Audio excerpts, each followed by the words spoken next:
Bienvenue à tous, vous regardez Télé 50, votre chaîne, c'est un plaisir pour nous de savoir que vous êtes nombreux à nous regarder ici à Kinshasa et à travers le monde.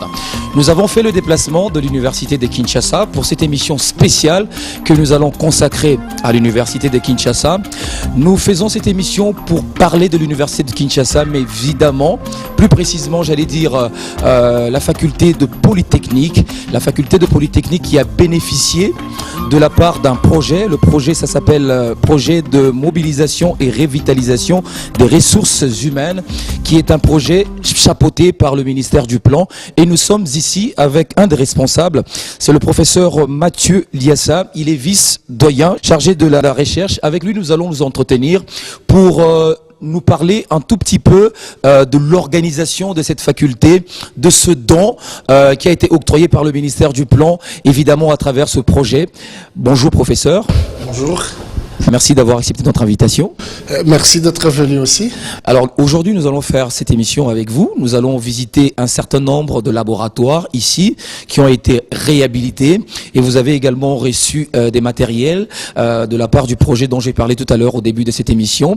C'est un projet qui a été qui est chapeauté par le ministère du Plan. Mais la première question que j'aimerais vous poser, c'est de savoir, voulez-vous nous faire un tout petit peu un état des lieux? Un état de lieu de cette faculté de Polytechnique, son état initial, avant de nous parler évidemment des matériels que vous avez reçus, des matériels de laboratoire. Mais je commencerai par remercier les autorités politiques de notre pays, notamment le chef de l'État lui-même, pour l'attention particulière qu'il porte au problème de l'enseignement de notre pays. Ce n'est pas de la flatterie. Vous savez qu'il n'y a pas très longtemps, la situation des professeurs de l'enseignement supérieur était calamiteuse. Et aujourd'hui, les professeurs sont mieux traités, nous bénéficions de meilleures conditions de vie. Et si vous faites attention, vous voyez que le nombre de professeurs qui décèdent a considérablement baissé. Et ce n'est pas par un accident. Ensuite, il y a le Premier ministre avec son équipe gouvernementale. Ils accordent une attention tout à fait particulière au problème de l'enseignement. La faculté Polytechnique a déjà été visitée les 2 ou 3 derniers mois, 3 fois, par le ministre de l'ESU. Et notamment ce laboratoire. Vous voyez toute l'attention qu'il porte à notre faculté. Tous les prédécesseurs de l'actuel ministre du Plan sont passés par ici. Et nous avons eu le bonheur de recevoir le ministre du Plan et son vice-ministre. C'est un honneur pour nous. Je tiens sincèrement à les remercier au nom de toute l'équipe facultaire. Alors, la faculté Polytechnique. Cette faculté a vu le jour en 1954. 1954. Donc elle a déjà plus de 60 ans. Ouais. Elle a vu le jour en 1954, à l'origine comme école polytechnique, mais elle était rattachée à la faculté des sciences en face. Mais traditionnellement, les ingénieurs se forment en 2 étapes. Il y a une première étape de candidature, selon la terminologie belge, ou de graduat. Ensuite, ils viennent des années techniques. Alors, la partie candidature est une partie maths physique et elle est essentiellement scientifique. Elle prépare les bases scientifiques aux futurs ingénieurs. C'est ainsi que les premières années, la faculté Polytechnique a fonctionné dans cette partie-là de candidature à la faculté des sciences. Et la partie études techniques était faite ici. Okay. Au bout de quelques années, tout a été muté. Maintenant, la faculté est autonome. Elle existe donc depuis 1954. Voilà. Et elle a été équipée, elle a fonctionné. Elle contient 3 départements, aujourd'hui 4. Le département de génie civil, c'est à l'extrême droite, nous le verrons. Le département de génie mécanique, le département de génie électrique et informatique où nous nous trouvons. Et il y a un 4e département, c'est le département des sciences de base. Alors professeur, s'il faut faire un tableau comparatif de ce qu'était la faculté Polytechnique hier et aujourd'hui, que diriez-vous? Je dirais, primo, en termes d'enseignement, l'enseignement s'est adapté à l'évolution scientifique. C'est-à-dire que les cours se donnent sur le plan théorique au même diapason que sur toute la planète. Nos cours sont les mêmes qu'aux États-Unis, au Japon, ainsi de suite. Nous nous rendons compte quand nos étudiants quittent ici, vont faire des thèses ailleurs, ou bien ceux qui quittent au milieu de leur cursus, quand ils reviennent, ils nous confirment que le programme Sur le plan pratique, évidemment, lorsque la faculté a démarré, elle était équipée. Vous voyez ici de vieilles machines qui tournent encore par la magie de l'entretien et de la maintenance. Mais c'est des vieilles machines que nous avons reçues il y a une 60aine d'années. Et la faculté n'avait plus jamais bénéficié d'un quelconque secours. Depuis pratiquement plus de 50 ans. Depuis plus de 50 ans. Donc il y avait des labos ici qui étaient en permanence fermés. Les enseignements étaient devenus pratiquement théoriques. Et après toutes ces années, nous venons de recevoir cet équipement, nous venons de vivre cette réhabilitation qui remet la faculté aux standards internationaux, dont nous n'avons rien à envier à une université américaine, japonaise, allemande.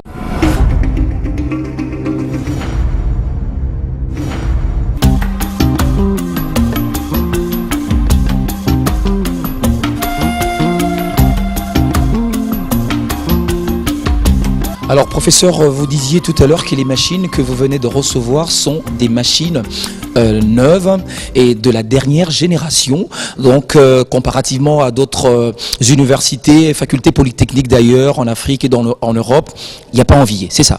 Tout à fait. À l'origine, ces laboratoires où nous nous trouvons s'appelaient les laboratoires des machines électriques.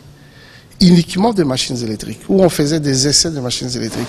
Les machines électriques sont à la base, en matière d'énergie électrique, à la base de la conversion d'énergie. Donc ici, les étudiants apprenaient comment on peut produire l'énergie électrique et comment on peut manipuler ces machines pour adapter les comportements de machines à la demande de la charge.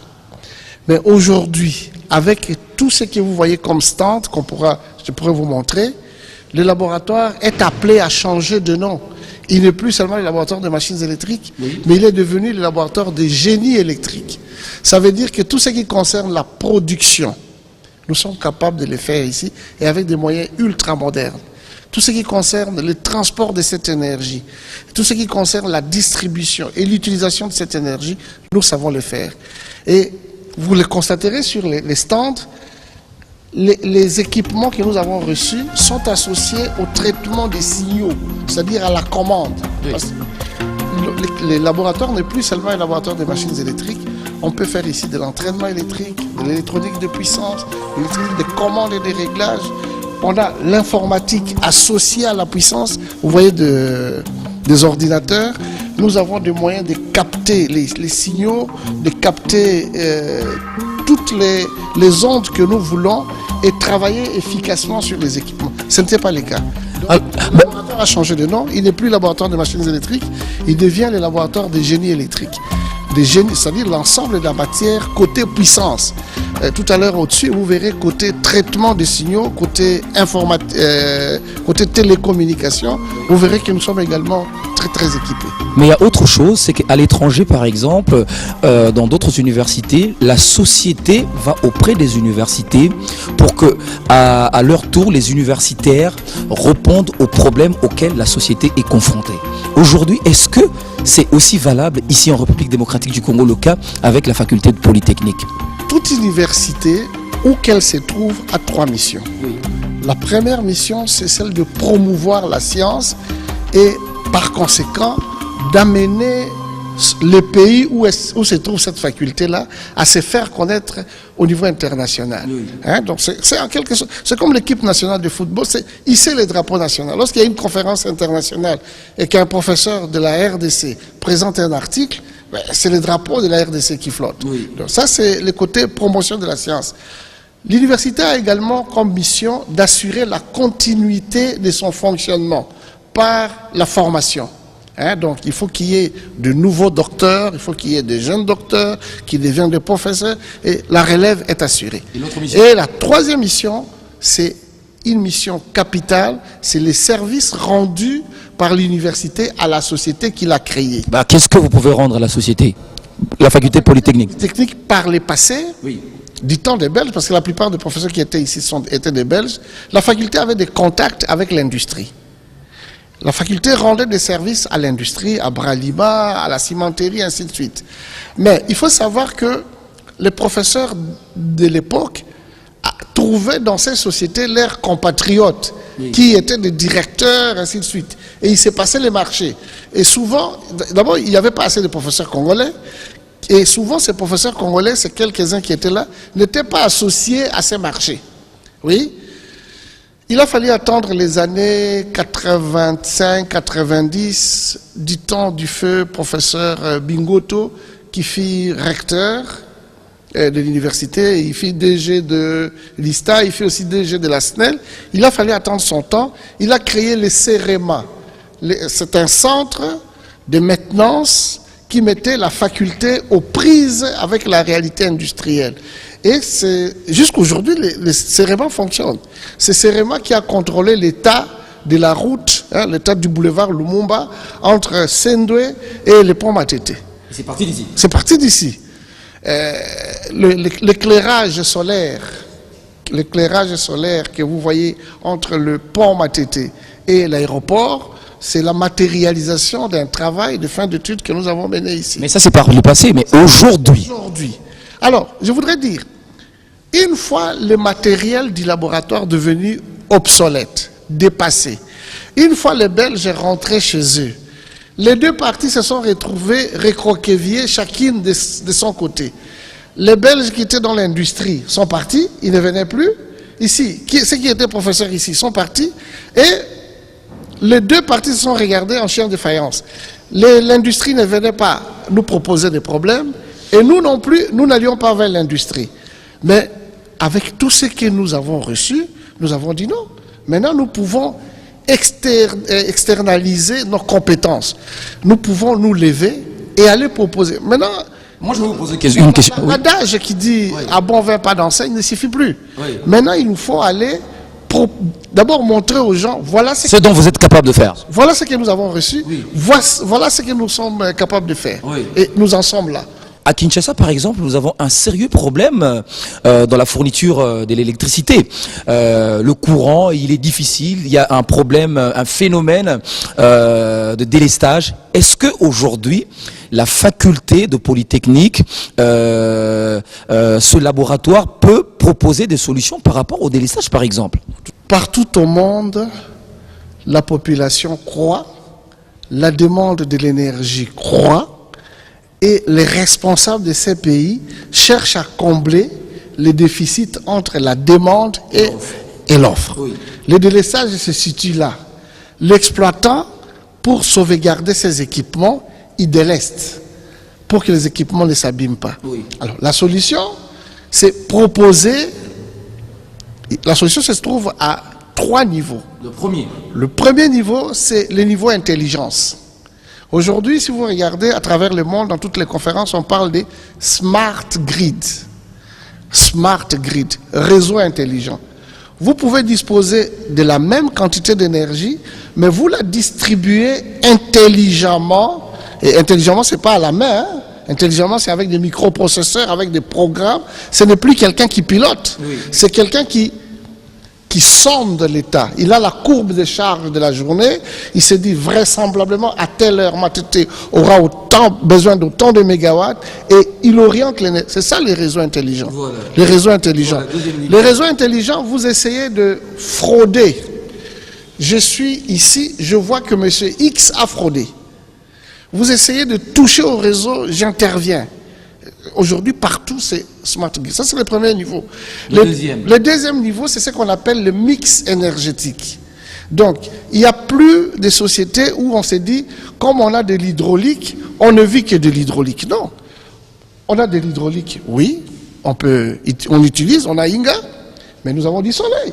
Je vous montrerai là-bas instant. Oui. Solaire. Donc, on peut produire de l'énergie avec du soleil. On peut produire de l'énergie avec du vent. On peut produire... Kinshasa se noie dans le détritus. Tout ce qu'on jette là. Nous vous montrerons des équipements où nous pouvons transformer, à l'aide de ces déchets, nous pouvons produire de l'énergie électrique. Donc vous êtes capable de faire ça. Mais pourquoi vous ne les proposez pas par exemple à la SNEL? Ben, écoutez, ces équipements sont... Il y a un problème de communication. Oui. Les travaux que nous réalisons, par exemple au niveau, comme travaux de fin d'études, se terminent dans des armoires. Et nous n'allions pas vers la SNEL. Aujourd'hui, nous avons une conjoncture favorable. Nous avons un directeur général de la SNEL qui est très ouvert, qui est un ancien d'ici. Et au moment où je vous parle, il y a un protocole d'accord qui est en train d'être élaboré entre la SNEL et la faculté.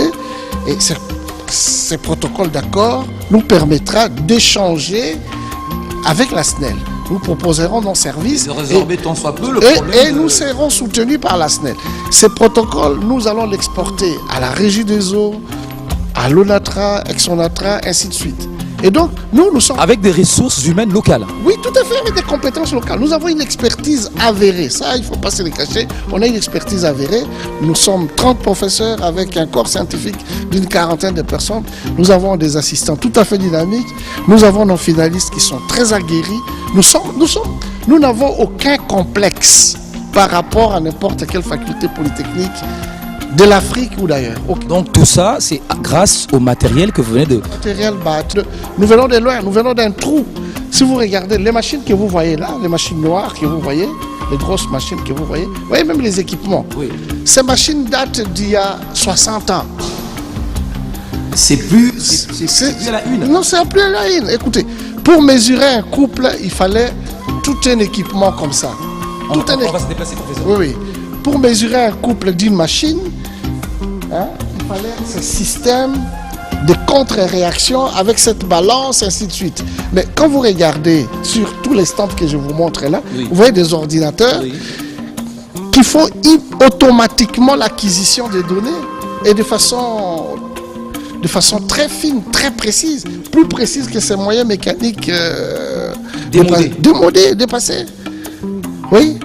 Donc, l'équipement que nous avons reçu a non seulement comblé les retards que nous avions, mais nous place au même niveau que tous les autres. Donc la balle est dans notre écran. Voilà. Par ce laboratoire qui a pratiquement bénéficié des matériels, est-ce qu'il y a-t-il d'autres laboratoires? Il y en a combien aujourd'hui au total qui ont bénéficié des équipements? Bon, la faculté compte 18 laboratoires. 18 ans. 18 laboratoires. Chaque département dispose de laboratoires de base de son domaine. Au début de ces projets, c'est pour vous montrer la magnanimité de la BAD et des autorités politiques. Au début de ces projets, il était question qu'on équipe simplement 6 laboratoires. Mais le gouvernement est allé au-delà. Au-delà. Les 17 laboratoires ont été équipés. Et vous verrez des machines impressionnantes. Je vais vous dire par exemple le laboratoire de machines-outils. Maintenant, nous avons du tour à commande numérique. Ça veut dire que vous nous amenez n'importe quelle pièce, quelle que soit sa forme, quelle que soit sa difficulté de réalisation, eh bien, nous avons des logiciels dans des programmes informatiques, l'AutoCAD par exemple, qui permettent de saisir la pièce et de la réaliser automatiquement. Réaliser, ça veut dire quoi? Vous êtes capable de fabriquer aujourd'hui des pièces? Oui, nous avions des tours, mais elles étaient anciennes, elles étaient devenues peu précises, elles avaient des vieux couteaux, ainsi de suite. Des pièces modernes? Mais vous allez voir. Ok. On va continuer. On va continuer. Ok.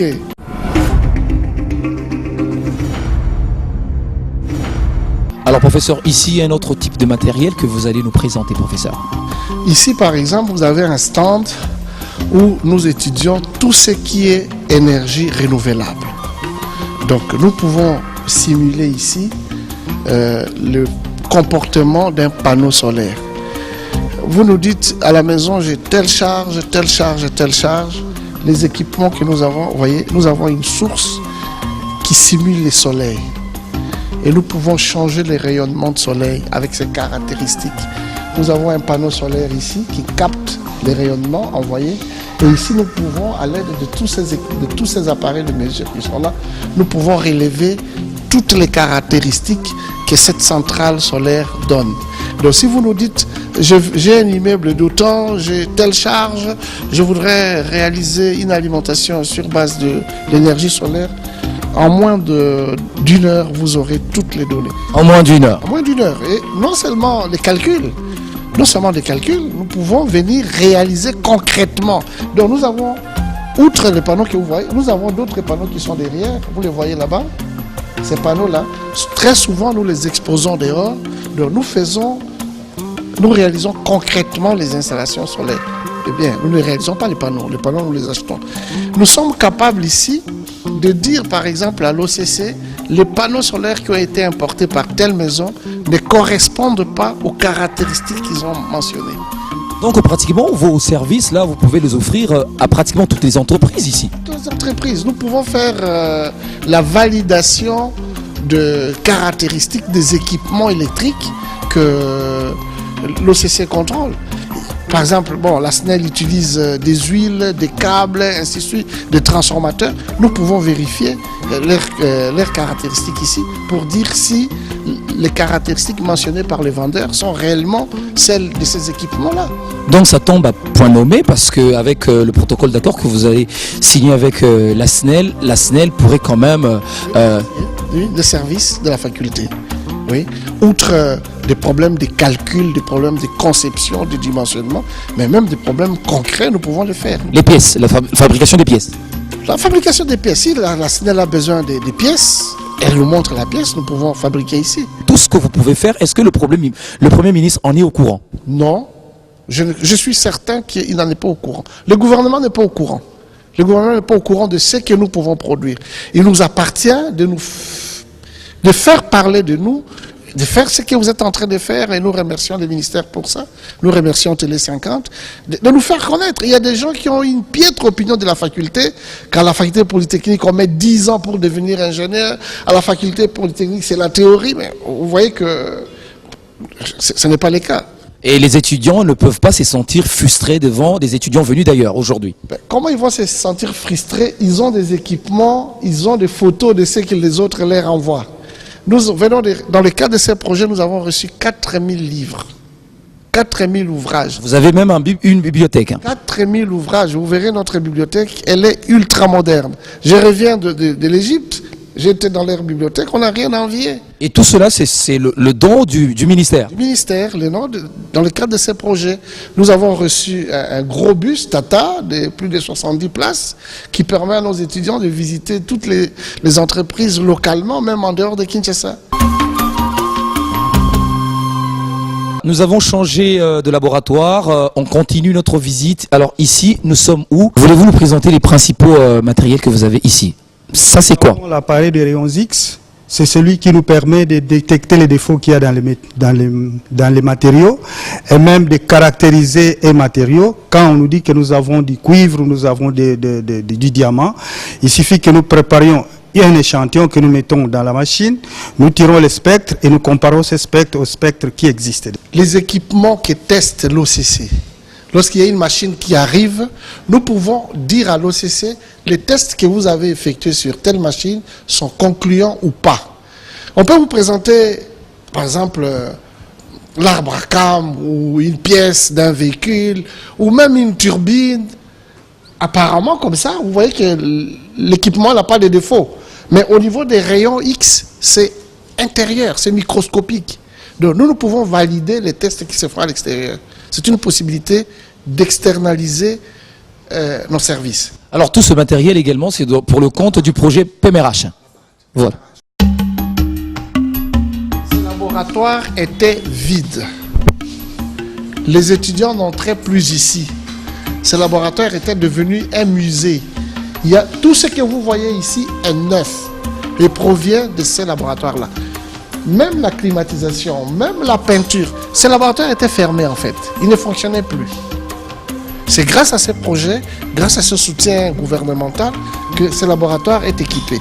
Et vous l'avez entendu dire, ce laboratoire ne sert pas seulement aux étudiants pour la mise à niveau. Nous pouvons aider la faculté d'agronomie, nous pouvons travailler avec les institutions d'agronomie de la ville, l'élevage, la pharmacie, les chimies, les brasseurs, ainsi, tout le monde. Nous pouvons travailler avec tout le monde. Ici, nous avons le spectre atomique des systèmes de 2 électrons, c'est-à-dire nous avons l'hélium ou le mercure, parce que nous savons que la lumière se comporte doublement. Il est à la fois corpusculaire et ondulatoire.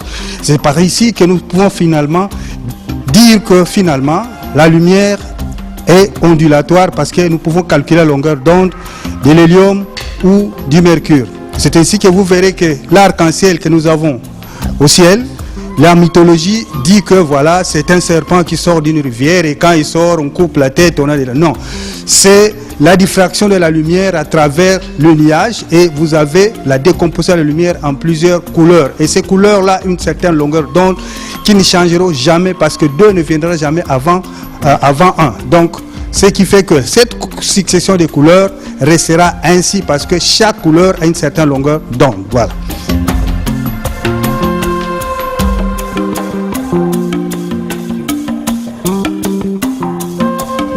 Alors nous sommes devant une autre machine.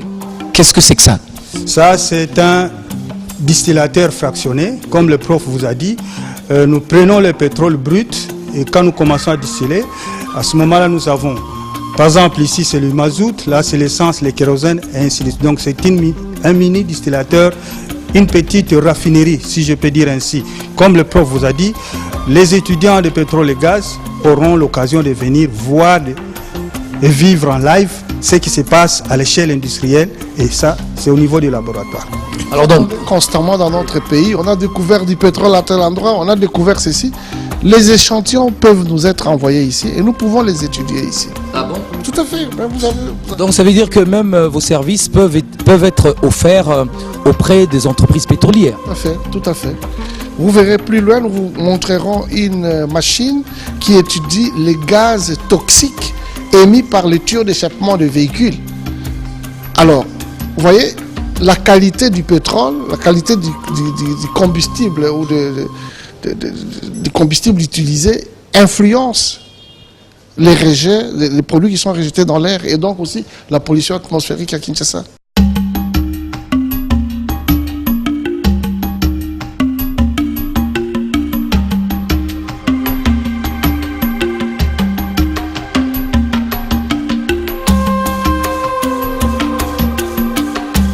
Chers téléspectateurs qui nous suivez, nous avons changé de local. Notre visite se poursuit avec le professeur évidemment, le professeur Iliassa. Professeur, où sommes-nous maintenant? Nous sommes au laboratoire de machines-outils qui est un laboratoire de base pour le génie mécanique. Au laboratoire de machines-outils, nous disposons de grosses machines, essentiellement de tours, qui nous permettent de fabriquer des outils.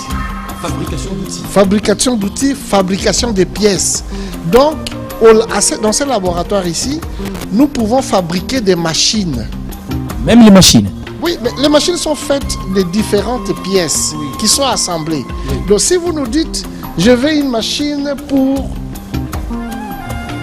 creuser dans les rocs, eh bien, nous allons concevoir cette machine sur papier.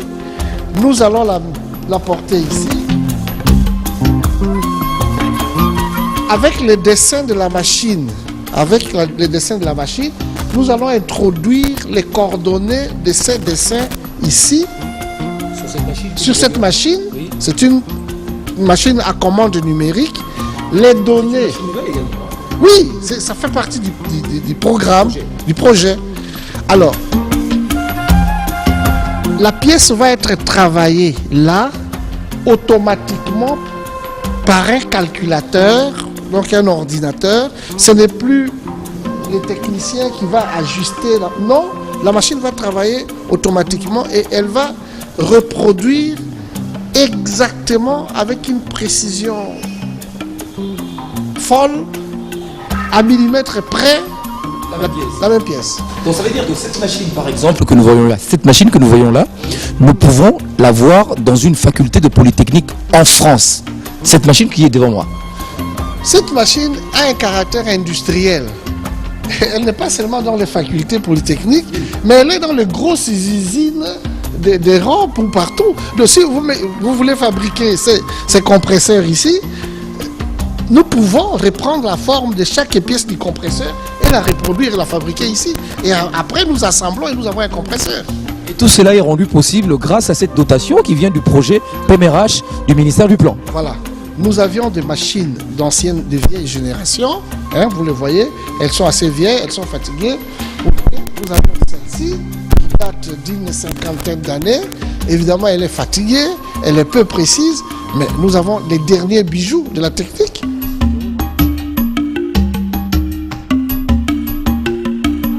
Machine Germany. Les Allemands sont connus pour leur précision. Nous avons celle-ci, nous avons celle-là, nous avons une autre. Il va vous expliquer, les techniciens. Regardez derrière vous, nous avons un joyau. Donc ici, les pièces que vous voyez là peuvent être fabriquées ici et ont été fabriquées ici. Hein? Qu'est-ce que vous trouvez dans un moteur? Vous trouvez des engrenages comme ça, vous trouvez des arbres. C'est l'ensemble de ces pièces qui constituent finalement le moteur. Donc, s'il y a une pièce cassée à Inga, au lieu que vous demandiez ailleurs, vous pouvez nous dire, écoutez, voici la pièce qui vient d'être cassée et nous allons vous la reproduire. Mais ces gens-là peuvent poser la question de savoir la qualité de la pièce par rapport à celle qui sera par exemple exportée ou importée plutôt. Nous sommes dans un pays doté naturellement de minéraux et ainsi de suite. Nous avons plus de facilité à trouver du fer et des choses chez nous, du vrai cuivre plutôt que eux. Donc ici, nous pouvons sincèrement vous impressionner. On peut faire des choses incroyables. Mais là, il faut s'ouvrir, il faut vendre.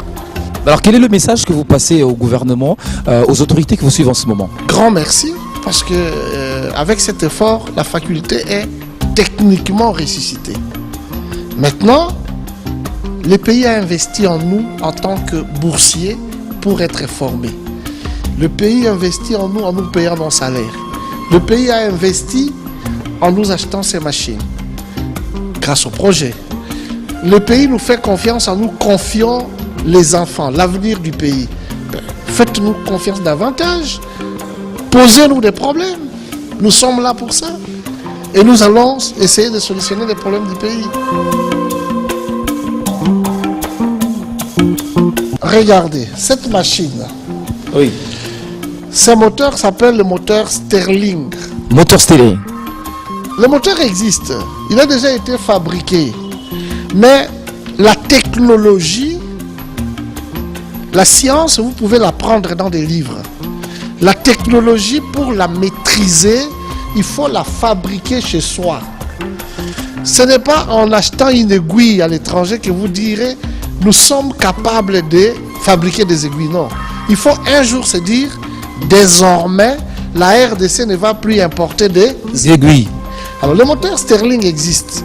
C'est un moteur très simple où il suffit qu'il y ait une différence la différence de pression entre une source de chaleur et de froid. Le moteur commence à fonctionner. Alors un collègue, le professeur Soumouna, s'est dit « je vais réaliser une machine, un moteur qui peut fonctionner avec n'importe quel type de combustible. » Fantastique. Un professeur congolais. Oui, je ne sais pas s'il est au bureau, il doit être en Bazangongo.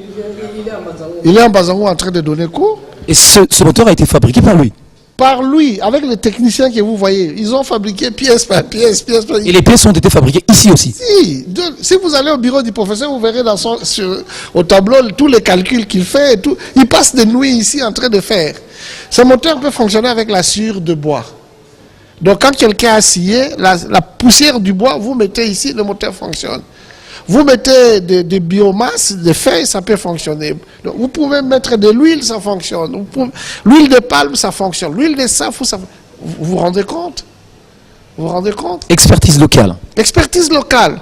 Donc, nous avons des experts nationaux capables de relever les défis de l'émergence du pays.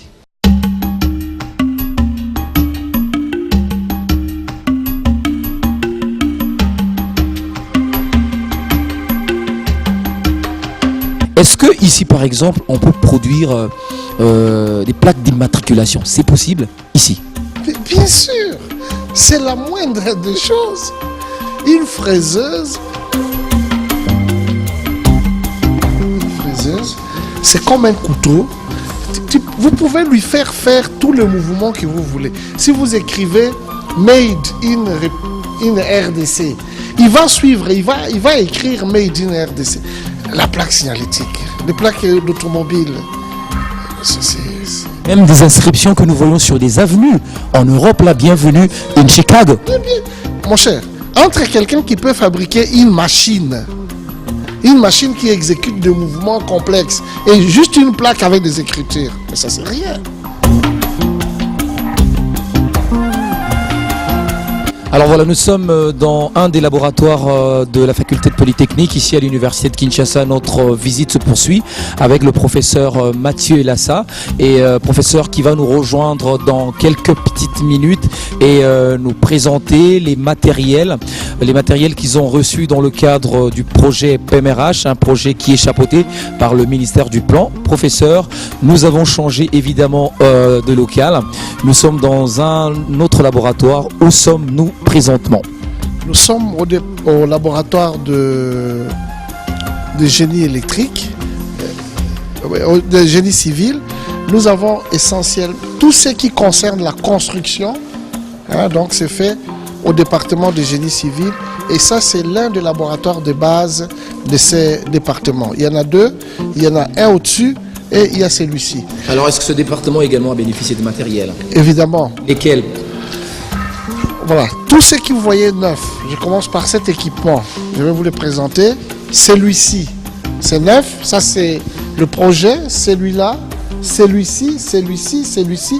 Tous ces équipements neufs, nous les avons reçus grâce au projet PMRH. Voilà, vous avez un autre équipement qui est derrière, ça c'est également le projet. Il y a je dois d'abord commencer par dire que c'est le laboratoire qui nous met le plus en contact avec l'extérieur. Oui, c'est-à-dire ces appareils en verre que vous voyez, ils s'appellent le pénétromètre. Lorsque quelqu'un veut construire quelque part, pour se rendre compte de l'état du sol, ça c'est le laboratoire de mécanique des sols. Donc c'est ici que nous étudions les érosions. C'est ici que nous étudions la stabilité des sols. Mais il y a trop d'érosion dans le pays. Mais appelez-nous. Quand on nous appelle, nous venons et nous travaillons. Monsieur l'assistant Ndolo, bienvenue. Merci de nous recevoir chez vous. Alors, voulez-vous nous présenter encore d'autres spécificités de votre laboratoire? Qu'est-ce que vous savez faire? Qu'est-ce que vous pouvez faire pour la population congolaise? Dans ce laboratoire, on a toute une série d'équipements, essentiellement des équipements de géotechnique, comme on dit. Ces équipements ont pour but essentiellement de faire toute une série d'essais de sol. Des essais de sol qu'on peut faire pour la construction des bâtiments, la construction des ponts, la construction des routes, pour la construction des barrages, ainsi de suite. Je veux construire mon immeuble, je peux vous contacter? Voilà, si vous voulez construire votre immeuble, vous devez nous contacter et la loi demande que vous puissiez avoir une certification d'un laboratoire agréé pour pouvoir faire des études de fondation. Donc avant de faire des études de fondation, une de ces machines-là doit passer par votre site, faire des essais de pénétration en fonction de la hauteur du bâtiment que vous allez construire. Et une fois ces essais réalisés, nous faisons après des essais au laboratoire. Nous avons toute une série de laboratoires ici et de l'autre côté où on fait des essais de laboratoire. Et après, on vous donne un rapport. Et avec ce rapport, vous allez vous présenter au ministère de l'urbanisme et vous obtenez une autorisation de bâtir en fonction de ce rapport. Quand ce rapport n'existe pas, généralement, ils vous demandent de pouvoir pourvoir un autre rapport. Donc, mais n'eût été ce don, cette dotation du gouvernement, cette faculté, votre laboratoire serait déjà disparu? Oui. Déjà disparu? Oui, effectivement, nous étions ces donations du gouvernement, donc on serait vraiment complètement par terre actuellement. Parce que vous voyez, il y a des équipements qui datent de longtemps, mais on est pas heureusement qu'on a pu avoir ces équipements plus modernes maintenant.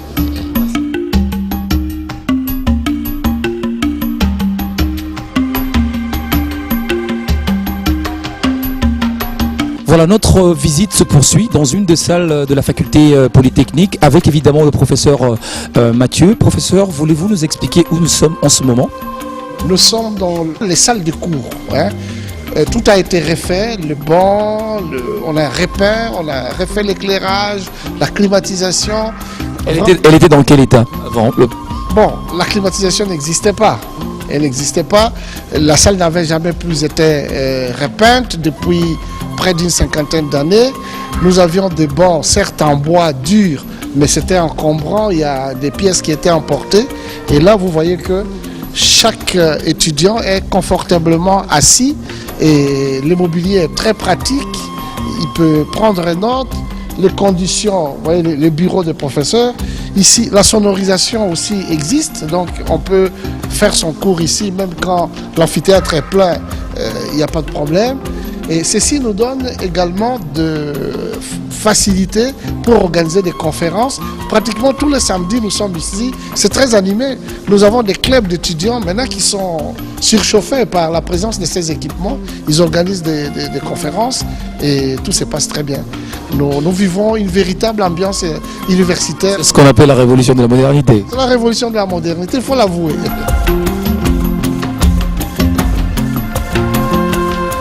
Alors professeur, nous voici dans un autre local. Nous étions tout à l'heure dans une des salles des classes. Ici également, vous avez bénéficié de quoi de la part du projet PMRH? Oui, comme je le disais tout à l'heure, le projet PMRH n'a pas consisté seulement en la dotation de laboratoires ou les équipements de bureaux de professeurs et des salles des classes, mais aussi le renforcement de la capacité d'accès à l'Internet. L'Internet aussi. À l'Internet aussi. Nous avons eu un Internet à très haut débit et qui fonctionne, qui nous permet d'être au diapason d'autres institutions universitaires. Mais en plus de cela, outre les bibliothèques départementales, et celle-ci, la bibliothèque centrale, qui était déjà dans un état de délabrement très avancé, déplorable, la bibliothèque a été réhabilitée. Vous voyez que la salle a été réparée, les plafonds ont été refaits, l'éclairage, on a eu des meubles de rayonnage et en plus nous avons reçu 4000 ouvrages. 4000 ouvrages. Je reviens de l'Égypte. Les récents ouvrages. Hein? Non, les récents, ils sont tous neufs. Hein, là, vous voyez, on en a placé 399 parce que nous sommes en train de travailler avec les étudiants pour une meilleure gestion et une codification pour que les pertes que nous avons enregistrées par les passés ne se reproduisent plus. Et vous voyez, il n'y a pas de bibliothécaires administratifs. Ce sont nos étudiants qui gèrent. Parce que nous avons appris des leçons du passé. Nous avons appris des leçons avec les bibliothécaires qui nous sont envoyés par les bâtiments centraux. Est-ce que les livres recherchés sont informatisés? Nous avons... D'abord, on nous a mis en contact avec Bibliothèques sans frontières. Oui. Nous avons bénéficié d'un logiciel de gestion de la bibliothèque. Et ça, c'est dans le cadre du projet. Oui. Et en plus, nous avons les livres et nous avons également tout un arsenal livresque avec du flash et ainsi de suite, hein, avec des supports modernes. Donc, en principe, nos étudiants ne souffrent pas d'un manque de documentation. En principe. Maintenant, il faut qu'ils se mettent à lire.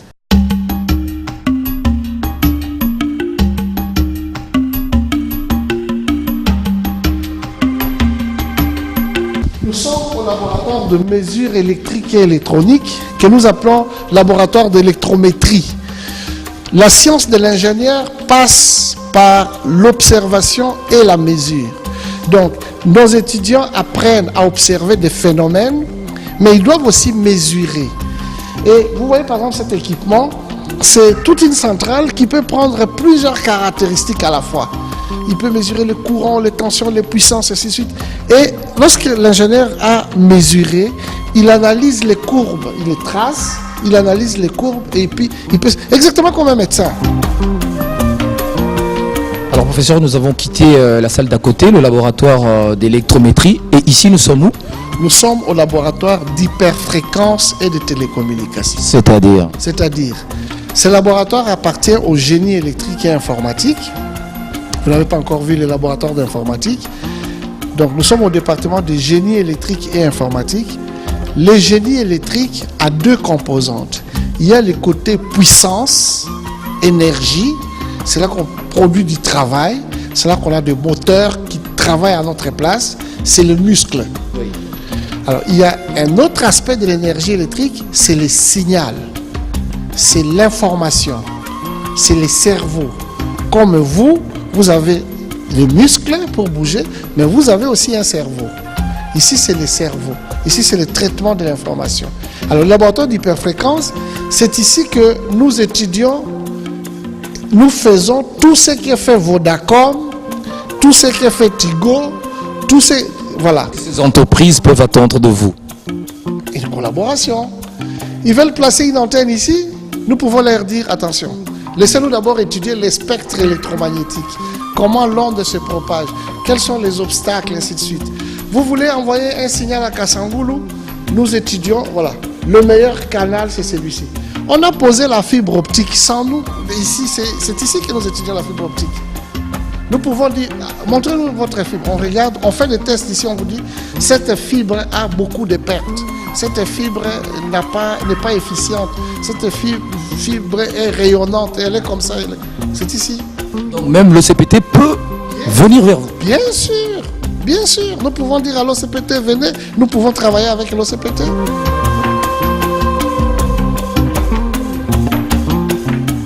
Ce sont des équipements de télécommunication. Des antennes, des guides d'ondes. Ils sont neufs. Ils sont neufs. Tous les équipements. Ça, c'était l'un des plus vieux laboratoires de la faculté. Le plus vieux. L'un des plus vieux. Donc les équipements qui étaient ici étaient tellement poussiéreux que... vétustes et poussiéreux que personne ne daignait entrer ici. Hein? Vous voyez, ici, nous avons des émetteurs, nous avons des guides d'ondes, nous avons des antennes. Vous constatez que les équipements ne sont même pas encore installés. Pourquoi? Je vous ai parlé d'un problème de techniciens tout à l'heure en bas. Le personnel. Le personnel. Nous avons des professeurs d'hyperfréquence, nous avons des assistants, mais le technicien n'est pas là. Le monsieur que vous voyez, il est technicien, mais il n'est pas d'ici, il est venu nous aider. C'est lui qui apprend le métier d'électronicien aux enfants à la main. Vous verrez tout à l'heure. C'est lui qui leur apprend comment souder, comment étudier un circuit, comment réparer un téléviseur, comment. Hein? Et là, ce n'est plus des spéculations. Non. C'est pratique. C'est du concret. Du concret. Donc, les prestations ne manquent pas. Ne manquent pas. Et ces équipements neufs, là, nous sommes partis pour encore au moins un demi-siècle. Je crois que nous n'aurons pas à nous plaindre. Vous voyez, avec ces ordinateurs, si par exemple vous lui dites non, faites-moi le circuit d'un poste radio. Il les dessine d'abord ici. On a des logiciels qui leur permettent de dessiner. Alors après avoir dessiné, il calcule. Et lui, vous voyez au tableau, c'est Papa Grégoire qui calcule avec eux. Et puis ils ont des instruments pour souder. Nous avons des composants. Dans les armoires, ils ont des condensateurs, des résistances. Ils savent souder, ils apprennent. C'est pas que quand ils vont devenir des ingénieurs comme lui, ils mettent les fers à souder et puis la main commence à trembler. Non. Et lui, il n'enseigne pas la théorie. Vous voyez derrière? Vous voyez les équipements qui lui arrivent, de télé. Ici, chez nous, quand il y a une imprimante en panne, un ordinateur, on ne se gratte pas la tête. On sait où aller. Nous avons notre clinique. Okay. Et l'équipement, quand il sort d'ici, il fonctionne.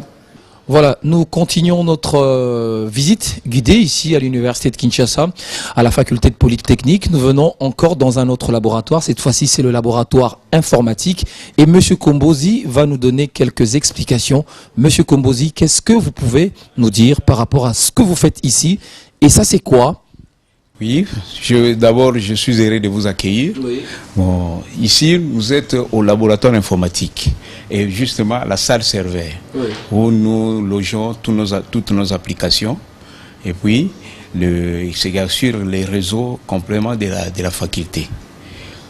Toutes les applications que nous avons ici et les données sont ici. C'est à partir d'ici que partent les réseaux, le signal de l'Internet et la connexion de toutes les applications qui sont ici. Alors, M. Kombozi, est-ce que ce serveur, vous l'aviez avant ou bien c'est un serveur que vous l'aviez acquis grâce au projet PMRH du ministère du Plan?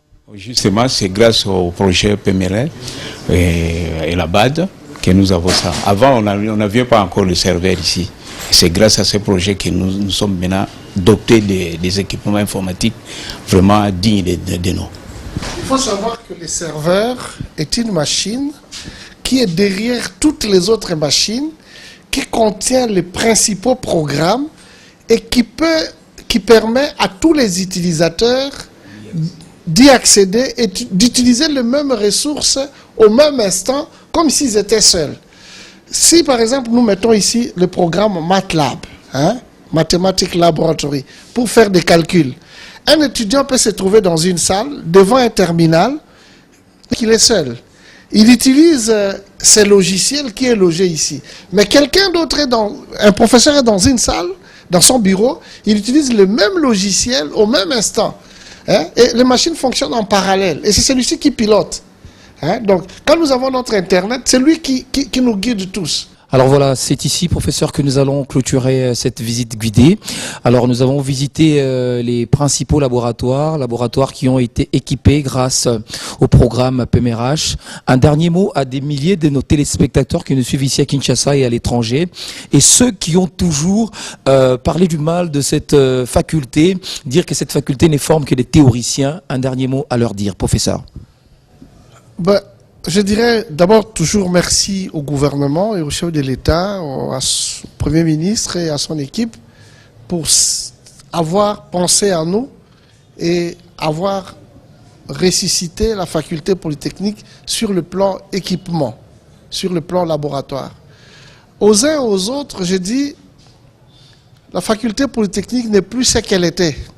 C'est une nouvelle faculté qui est équipée au même niveau et au même standard que toutes les facultés polytechniques au monde. Jamais à défi quiconque viendrait du Japon, de l'Amérique, de l'Europe, à venir visiter et il se rendra compte. Nous avons des équipements nouveaux et qui sont ultra modernes, qui nous permettent de rattraper les retards sur le plan technique que nous avions. Parce que sur le plan théorique, on n'avait rien à envier. Nos étudiants peuvent le témoigner. Maintenant, nous demandons aux uns et aux autres de nous faire confiance, de nous poser leurs problèmes et ils trouveront une solution. Alors le professeur l'a dit, la faculté a été ressuscitée, c'est ainsi que nous allons terminer cette émission. Nous avons fait le tour des principaux laboratoires, les laboratoires qui ont été équipés grâce au projet PMRH, un projet qui est piloté par le ministère du Plan et suivi de la révolution de la modernité grâce à un accord de coopération avec le gouvernement congolais et la BAD, la Banque africaine de développement.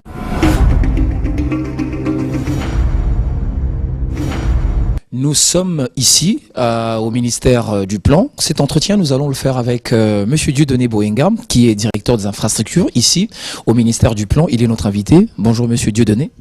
Bonjour Monsieur Floride.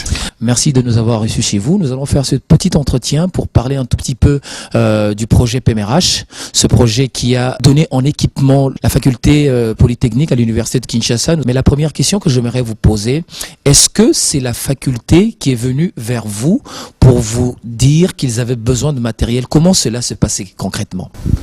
Ce qui s'est passé, c'est que la faculté polytechnique de l'université de Kinshasa était en grave difficulté de fonctionnement et le gouvernement et la Banque africaine de développement ont compris ces difficultés et ont mis en place un projet qui devait apporter un appui substantiel pour redonner vie à la faculté polytechnique. Combien ça a coûté pratiquement ce projet? Combien d'argent? Bon, en fait, je voudrais d'abord revenir un peu en arrière pour dire que ce projet a été mis en œuvre par le PMRH, qui est un projet créé par le gouvernement avec l'appui de la Banque africaine. Le PMRH, en fait, c'est un projet de mobilisation et de revitalisation des ressources humaines de l'administration publique et qui a comme objectif global de contribuer à la mise en œuvre du programme prioritaire du gouvernement en 2011 et 2015. Et son objectif spécifique, c'est de mettre à la disposition de l'administration publique de manière ponctuelle et continue les ressources humaines qualifiées en gestion économique et en génie civil, en vue de contribuer à la mise en œuvre de ce programme prioritaire. En fait, la faculté polytechnique à elle seule a consommé 12 millions de dollars. 12 millions de dollars. De dollars sur l'ensemble du coût du projet PMRH. Mais est-ce que en matière de qualité des matériels que vous avez octroyés, est-ce que vous avez eu suffisamment le temps de pouvoir vous rendre compte que c'est du matériel adapté par rapport aux besoins de la faculté? En fait, M. Floride, je suis ravi de cette question parce que au niveau de la cellule, on n'a pas d'ingénieur. En fait, les spécifications techniques de ces équipements sont venues de la faculté polytechnique. Elle-même. Et c'était transmis par le doyen. Et le doyen n'a fait qu'une compilation des demandes de différents départements qui vont utiliser ces laboratoires. Et on a suivi les processus normaux, on a lancé un appel d'offres international, on a fait l'évaluation des offres, et dans cette commission, il y avait 6 membres, dont 3 professeurs de la faculté polytechnique. On a désigné l'adjudicateur, et puis après la signature du contrat, je suis parti à Liège avec les doyens et les vice-doyens pour certifier la qualité des équipements et la conformité de la commande. Et puis, quand les équipements sont arrivés ici, il y a eu un PV de réception confirmé par vice-doyen. Est-ce que les gens, certaines personnes qui se sont montrées un tout petit peu sceptiques pour dire que ce n'était pas de très bonne qualité, vous pouvez les rassurer que ce sont des équipements vraiment neufs? Ce sont des équipements neufs. Et j'ajouterais aussi qu'en dehors de la visite chez le fournisseur, nous sommes rendus avec les doyens et les vice-doyens en Allemagne, auprès du fabricant. Et les équipements ont été emballés devant nous. Donc c'est du matériel neuf, non utilisé, et des dernières générations. Alors, autre chose supplémentaire que vous aimeriez rajouter par rapport à notre conversation? Je voudrais dire tout simplement que le projet PMRH ne se limite pas qu'à la faculté polytechnique. Il y a eu dans cette composante de la revitalisation de l'ENA. On a équipé l'ENA aussi en matériel informatique, bureautique. On a réfectionné des locaux, la bourse de Zénarc. Et il y a eu aussi un appui qu'on a apporté à la Banque centrale du Congo avec l'acquisition de logiciels, à la DGDP avec l'acquisition des logiciels. Donc au total, le PMRH a travaillé avec 11 structures bénéficiaires. Donc la faculté polytechnique n'est que l'une des 11 structures bénéficiaires du projet. Donc ça veut dire que l'argent qui a été mis à la disposition du projet a vraiment servi? A vraiment servi. Et j'ajouterais aussi, Monsieur Floride, qu'en dehors des équipements, nous avons assuré la prime des professeurs pendant toute la durée du projet. Nous avons assuré la bourse des étudiants et la prise en charge des travaux d'effet d'études.